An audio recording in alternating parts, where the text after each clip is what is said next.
হয়তো বাংলার সব মানুষ জানেন না যে মুর্শিদাবাদ জেলা জুড়ে গত কয়েকদিন ধরে ইন্টারনেট পরিষেবা বন্ধ। কারণ হিসাবে দেখানো হচ্ছে বেলডাঙ্গায় সাম্প্রদায়িক উত্তেজনা। এর আগেও নির্বাচনের সময় শক্তিপুরে রামনবমীর দিনে এইভাবেই সাম্প্রদায়িক উত্তেজনা তৈরি করা হয়েছিল পরিকল্পিতভাবে, ভোটে হারানোর জন্য, সাম্প্রদায়িক বিভাজনের জন্য। এবারেও একটা উৎসবের দিনে পরিকল্পিতভাবে আবার সেই ষড়যন্ত্র করা হলো। কি ষড়যন্ত্র লোকে জানলো না, কিন্তু মানুষের মধ্যে বিভেদ, বিচ্ছেদ আর হানাহানি তৈরি করার পরিবেশ তৈরি হলো।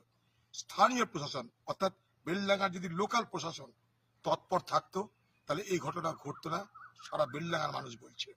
কিন্তু এখন কি সমস্যা হয়েছে, আমরা দেখছি যে সারা মুর্শিদাবাদ আশেপাশের জেলার বাইরেও